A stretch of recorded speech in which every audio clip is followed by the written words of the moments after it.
我是渔家女，爹爹撒网捞鱼，捞出个浑身是伤的少女。半个月后，太子带兵找来，我们才知耗尽积蓄救下的，竟是侯府嫡女，未来太子妃。两位贵人留下重礼报答，却在当晚派了兵来，斩了爹爹头颅，凌辱阿娘致死。尚在襁褓的弟弟被一杆枪钉在门上。6年后，太子继位，封太子妃为后，按例充实后宫。我以假身份入选秀女，入了宫。大家好，欢迎收看皮皮听书。先皇薨逝，太子继位，太子妃封后，按例大选秀女。据说这一批秀女被新皇批得一无是处，直言容貌品性不如朕的皇后半分。可只有一人，因近乎妖艳的面容被皇帝亲自抱回宫，次日便封为答应，赐字为纯。皇帝走后，我揽起梳妆，身边的婢女小声恭维：我们纯娘娘真的是天上有人间无，天生就应圣宠滔天呢。我挑眉，看着铜镜中的自己，觉得有些好笑。是吗？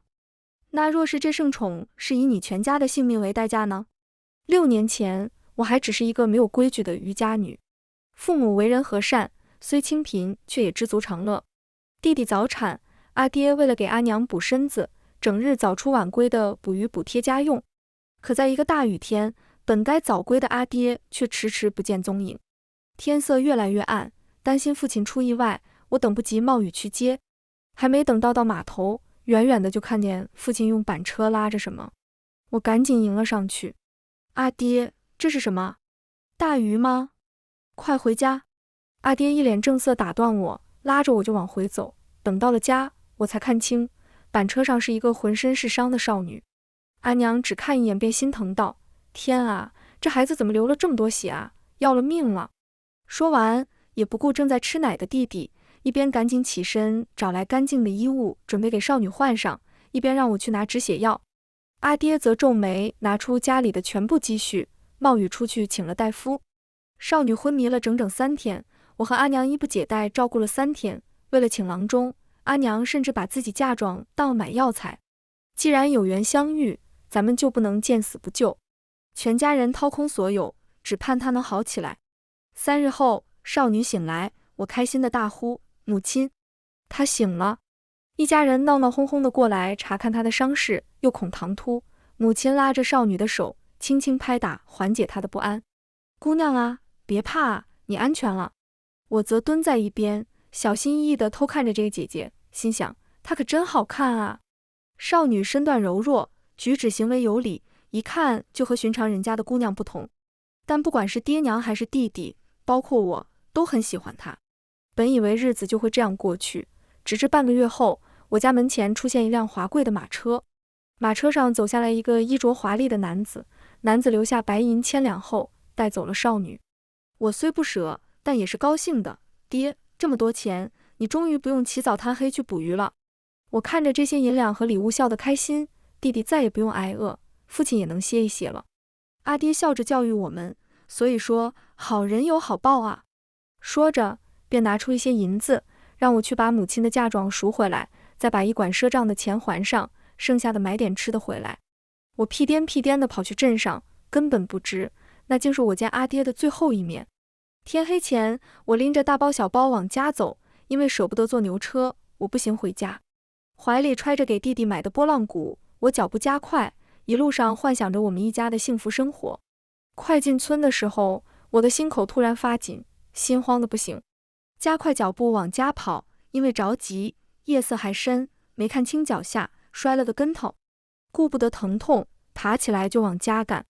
我家的院门打开，一股浓浓的血腥味从院子里传出来，我踉跄的进院，眼前的一幕让我愣在原地。阿爹倒在血泊中，没了气息。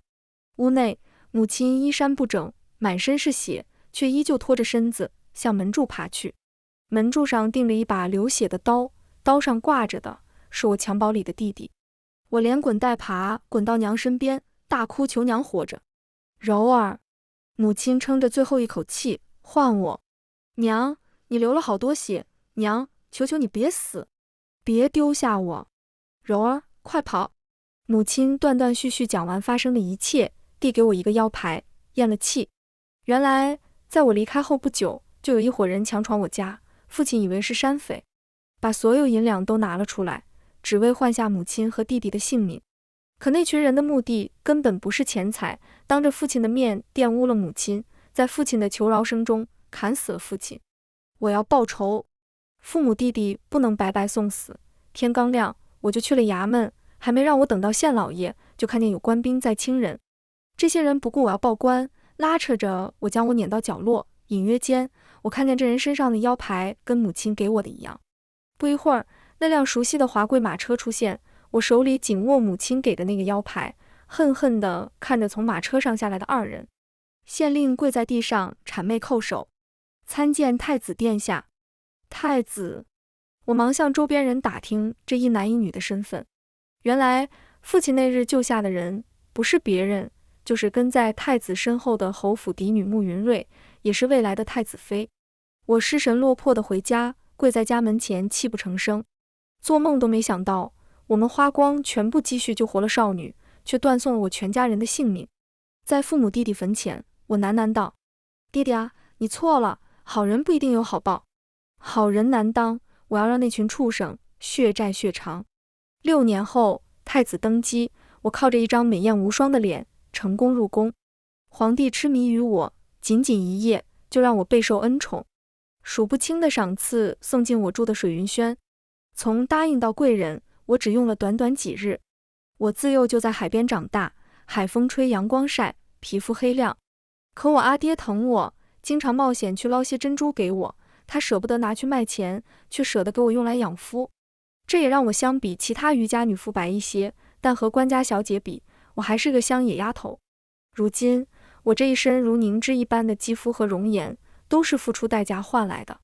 第一次觐见皇后时，她对我是掩盖不住的不满和不屑。早就听闻纯贵人明艳过人，今日一见，果然如此。皇后手中把玩着一个小物件，漫不经心地对我说着。我向皇后行礼。皇后谬赞，哪比得上皇后娘娘，天姿国色。我看着眼前高高在上的皇后，却浮现出父母弟弟惨死的样子。我心口不觉发紧，控制着自己，挤出一丝笑容。皇后看我的眼神里尽是不屑，她没认出我，只是挥了挥手，随便一个由头将我打发出去。我想，我在她眼里也不过是皇帝的新鲜劲，就算再获恩宠，也撼动不了她的地位。我瞧着皇后赏赐的一箱箱金银珠宝，只是冷笑，明褒暗贬的下作手段，皇后娘娘还真是蠢得可笑。在皇后的纵容下，其他妃嫔见我愈发不顺眼，不是明嘲，就是暗讽。接连一段时间，连我身边的小宫女都看不下去，暗骂皇后娘娘偏心刻意针对我。我却只是笑笑，由着他们针对刁难，毕竟他们的喜恶不重要，我的目的是皇帝宠爱我。解语花，知心草，在我特为皇帝设的温柔乡里，我看着这位天子一点一点沉沦。他愈发的爱来我这里，只因我是后宫唯一懂他的女人。别说其他妃嫔，就连皇后那里，也只有初1和15因惯例不得不去，其他10日全都待在水云轩。就连公务繁忙走不开，也会差人让我在身边伺候。皇上，您看这珠串美吗？我娇俏出声，伸出嫩藕般的少女手腕，露出手腕上的正红色珠串。好看，我纯儿皮肤娇嫩白皙，戴什么都好看。皇后送了纯儿好多礼物，纯儿都喜欢。我状似天真的提到皇后，皇帝的身体僵了一下，揽过我的腰身，和他贴得更紧了，顺手摘下我手腕上的珠串，放在了一边。纯儿喜欢便好，不过这串就别戴了，朕给你更好的。那夜，皇帝疼我入骨，在我耳边喃喃：纯儿，给朕生个龙子好不好？次日上朝前，皇帝与我温存暖语，眼神却在扫过那串红玉珠时带了些许寒意。皇帝走后不久，太医前来替我诊脉，带走了不少皇后赏赐的物品。这些物件看似华美珍贵，却件件藏毒，害人不孕。一如皇后娘娘本人，看似纯如白莲，却连骨子里都是脏黑的。事情并未朝我预料的方向发展，皇帝爱我，却更爱权力。1连半个月后，皇后依旧相安无事。我知道这一次的局让他给逃了。报仇心切的我无心伺候这懦弱的皇帝，假意送走皇帝后，我带着碧罗百无聊赖在御花园闲逛，正沉思间，一道尖锐的呼声打乱了我的思绪。哟，这不是纯妹妹吗？今天好雅兴呐！安贵妃出现在我面前。臣妾见过安贵妃。行了，起来吧，我可受不起妹妹这一拜。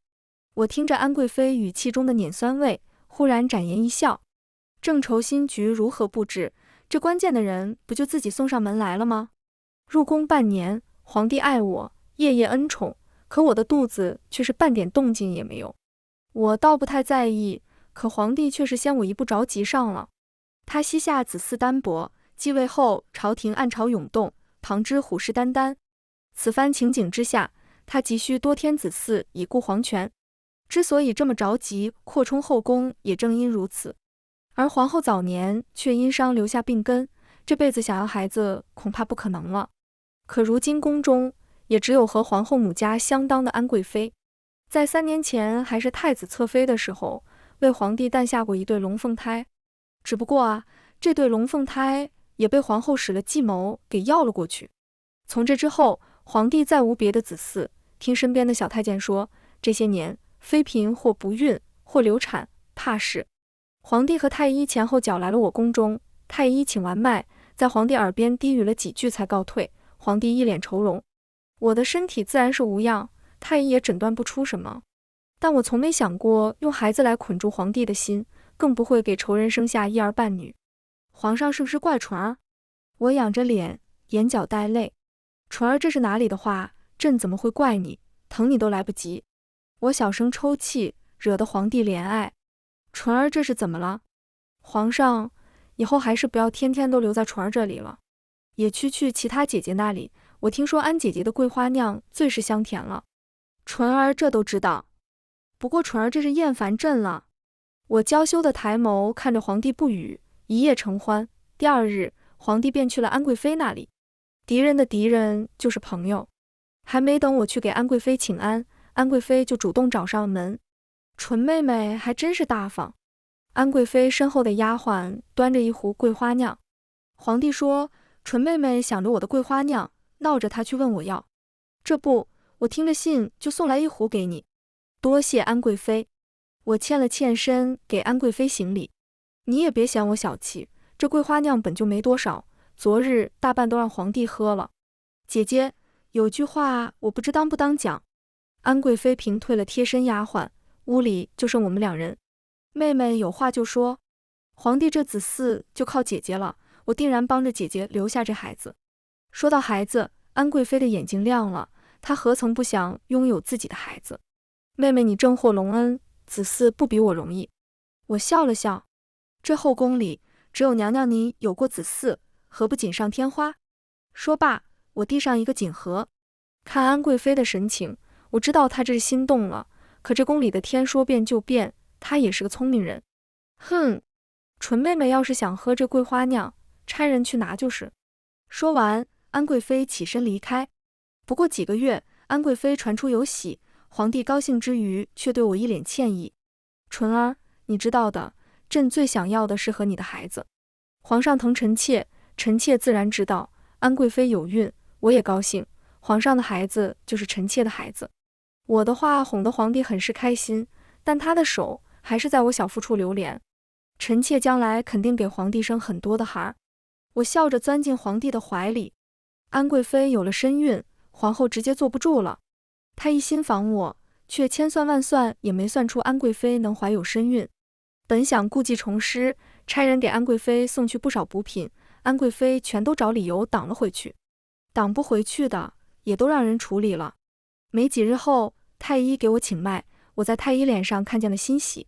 恭喜贵人，是喜脉。皇上下了早朝，直奔水云轩。臣妾给皇上请安了。免礼免礼。皇帝高兴，要升我为妃，我状似惊喜谢恩，心里却在想，皇后此时该有多不安呢？皇后母家联合上书，在前朝极力反对封我为妃，斥责我一无高官世家，二无淑德之贤，区区知府之女，根本就是德不配位。皇帝下朝后面色难看，我适时轻声宽慰。皇上，臣妾不在乎地位，毕竟臣妾家中却如侯爷所说，没多大势力，臣妾福薄，只在乎这腹中胎儿能平平安安降生。我的话让皇帝深受感动，他抱着我轻声安慰，嘴上却呢喃道：纯儿有心，但有些人也确实管得太宽了。自从我有了喜脉之后，安贵妃和我走得愈发近了，整日都待在水云轩。这日，我和安贵妃在宫中闲聊，皇后差人来，请我们去御花园赏花。安贵妃下意识想要拒绝，可我却拦住了她。走吧，皇后一番好意，咱们也不能拒绝，不然传到皇帝那里也不好听啊。可是，我知道安贵妃顾虑什么，我拍了拍她的手，示意她放心。如今，安贵妃也开始显怀，走路时格外小心。到了御花园，这才看清，皇后身边还站着一人。行礼过后，皇后在我身上打量了一番。纯贵人，怀了身孕之后，这模样愈发俊俏了。对了，这位你可还认识？皇后身边的人上前向我行了个礼。臣女见过安贵妃，见过纯贵人。见我并未有异常，皇后笑得更加明媚。纯贵人还真是贵人多忘事，陈女士。那人等不及要自报家门，却被皇后拦下。她眉眼狡黠，一如6年前假意答谢我父母那般。纯贵人得陛下圣宠，不认识自家姐妹也正常。就是我在太子府的时候，曾和知府夫人有过几面之缘，也见过知府之女，不知道什么时候又生了纯妹妹这样可人的女儿。我知她定是查出了什么，在试探我的身份。我本是余家女，自然没资格入宫为秀女，只因祖父曾救过知府大人性命，为了感恩，给了我祖父一个信物，承诺日后有求于自己，就拿着信物去找他。恰逢选秀在即，知府原本有2个女儿，按照惯例，至少要有一个女儿入宫。知府大人为人低调，年轻时遭人陷害，深知一入宫门深似海，舍不得女儿。正在烦恼之时，我拿着信物上门，求知府送我入宫。知府大喜过望，可自从知道我备受恩宠之后，知府的小女儿却心有不甘，这才有了被皇后邀入宫中和我对峙。皇后娘娘，臣女只有一个姐姐。我挑眉不语。正当所有人都以为我心虚不敢言语时，我却一汪眼泪上前哽咽道：妹妹，就算你和嫡母再怎么看不上我，也不能说出如此欺君之言。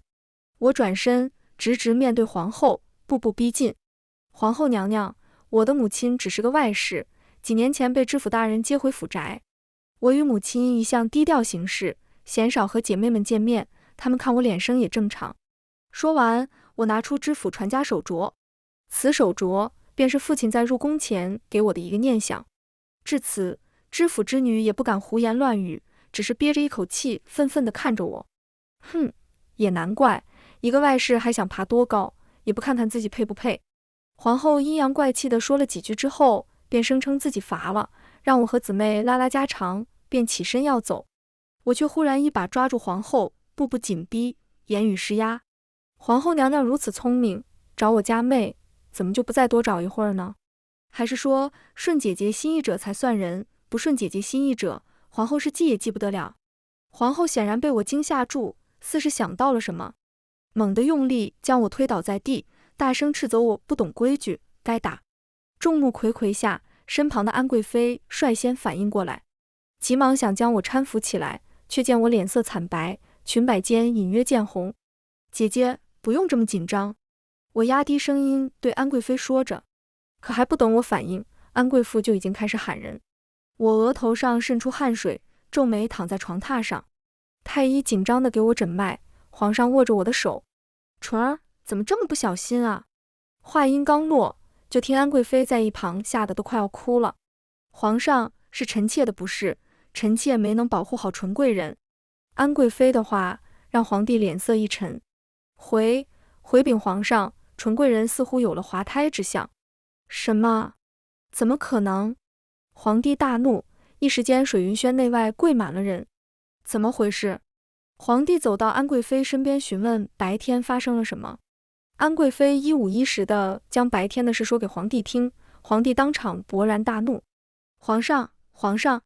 我虚弱地喊着皇上，皇上让众人退下后揽我入怀。纯儿，皇上，这件事跟皇后没有关系，皇后教训的是我本就出身卑微，得了皇帝的恩宠已经是这辈子修来的福分，我怎么会奢求更多？只是，都怪纯儿不小心，听了皇后的话，一时走了神。我们的孩子，预料之中，我小产。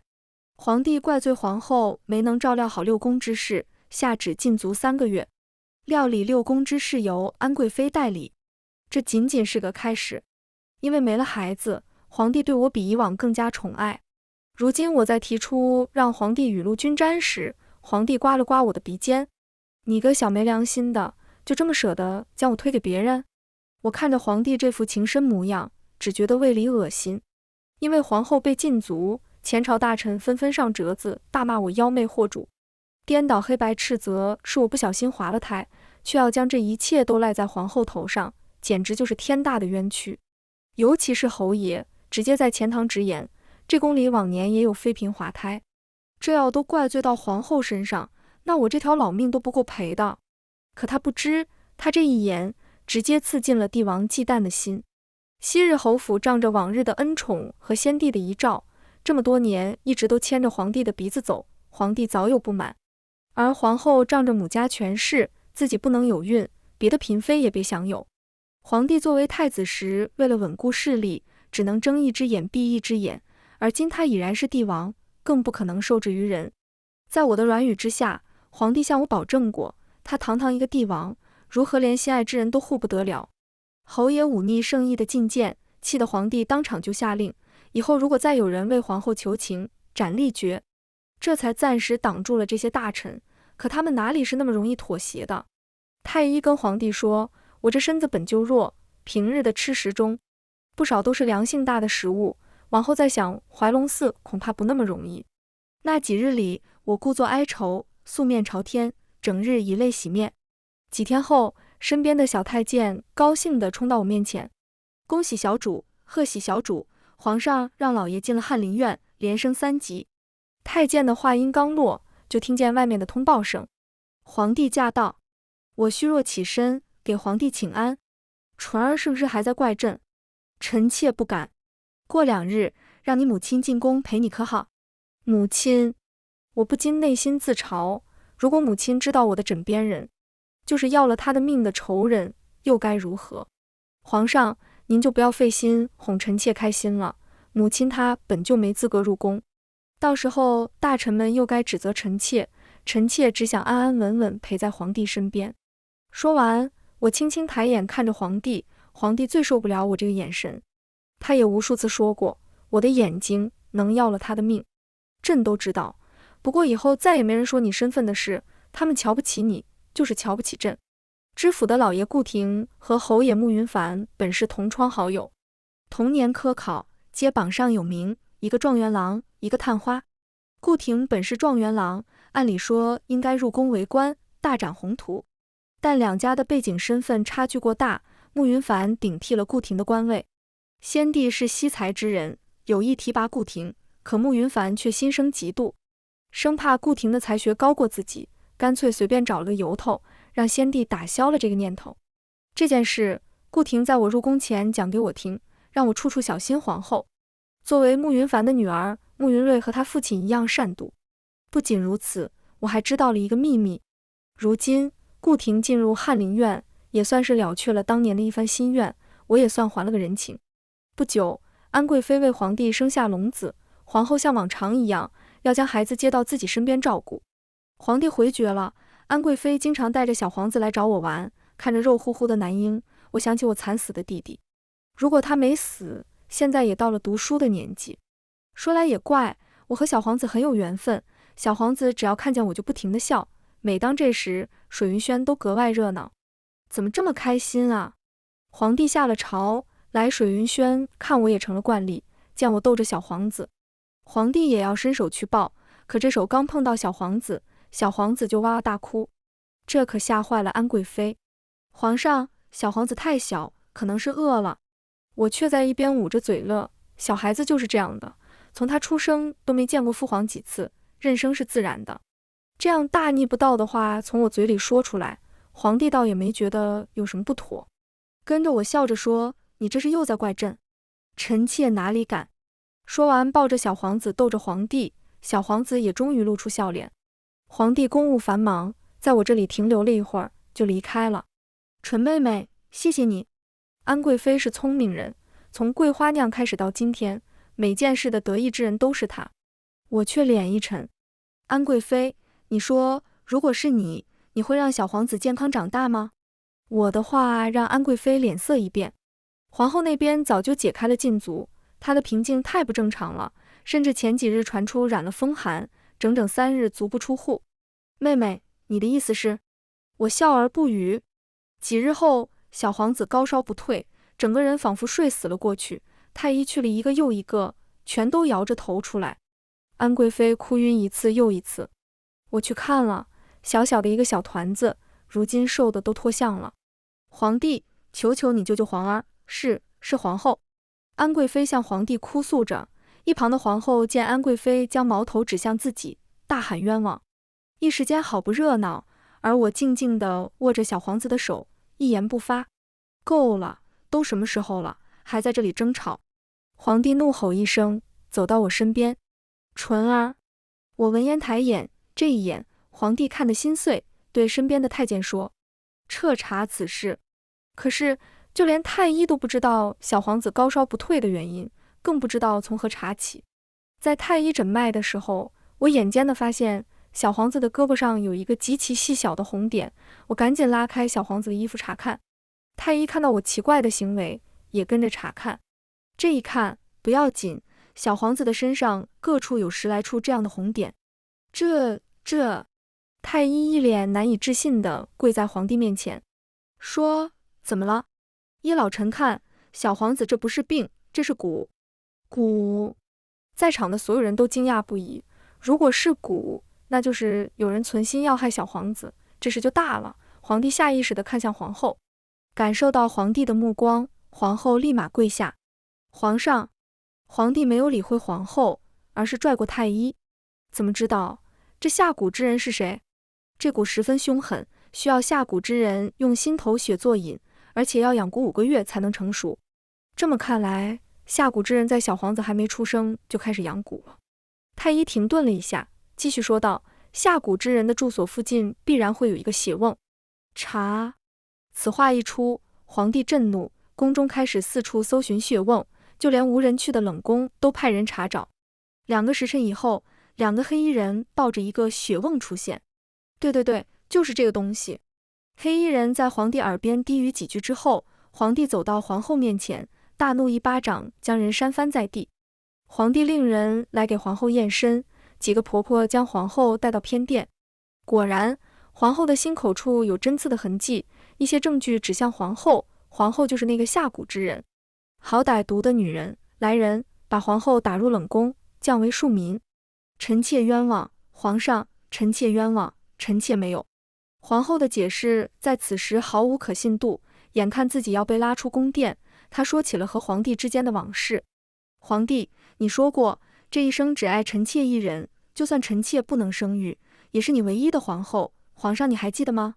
我在一旁冷笑，他这样狠心之人，难道不知这诺言是世上最不可靠的东西吗？何况帝王为了权力和稳固地位，什么事做不出来？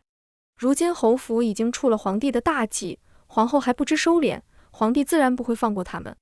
皇后被废，侯府受到牵连，在帝王权术之下，与侯府相敌的党派纷纷弹劾上呈，称霸两朝的权臣就此倒台，被流放宁古塔。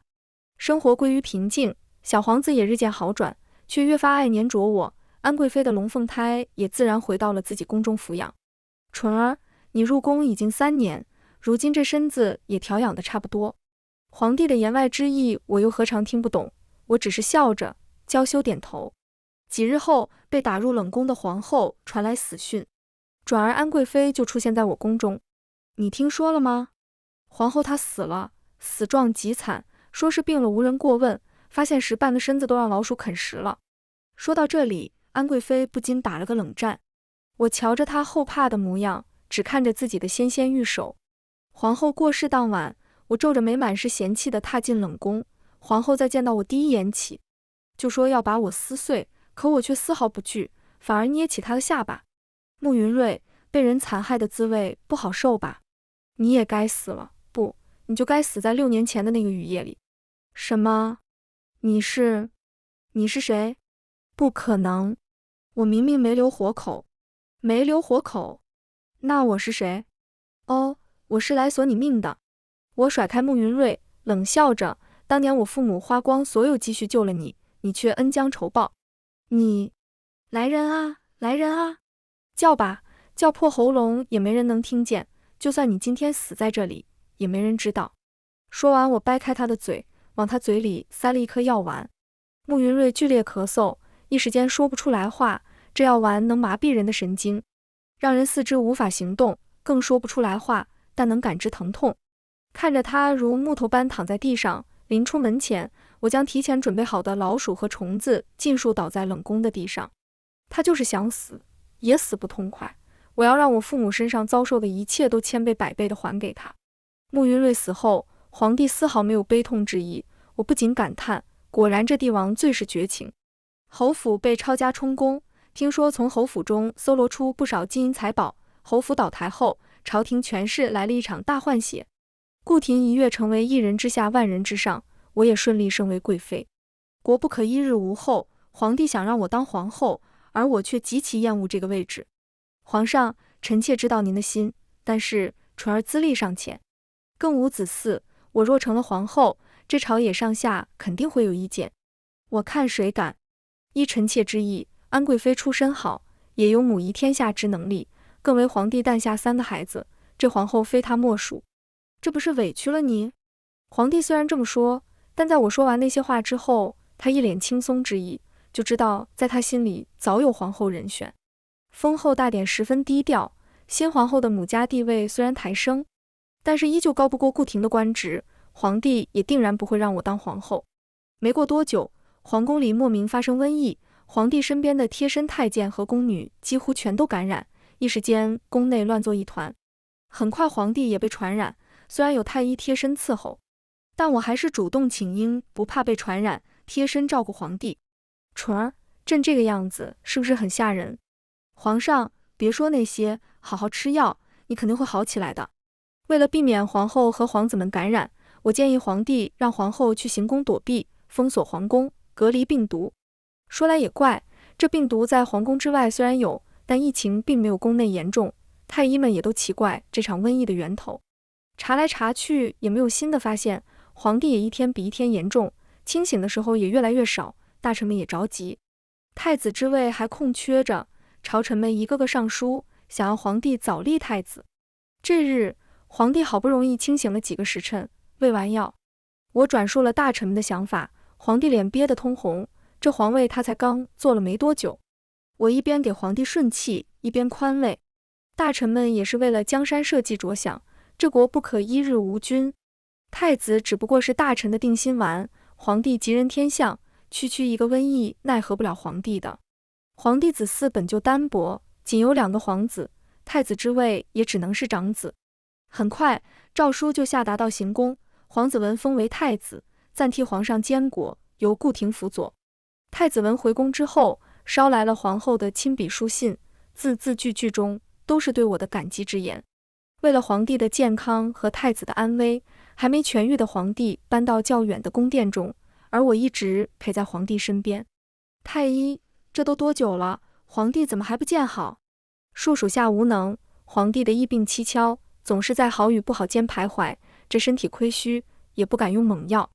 为了让皇帝快点康复，几个太医在患病的宫女太监身上施药，可是治愈了好几个宫女太监，也不见皇帝有好转，这可急坏了太医们。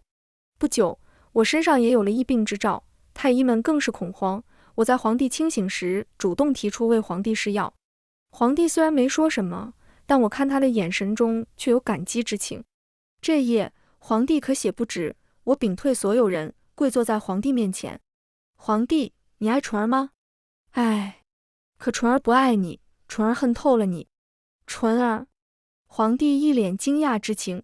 皇帝，您还记得当年您接回慕云瑞的瑜伽吗？什么瑜伽？我从头上摘下一串珍珠给皇帝看。你是不可能。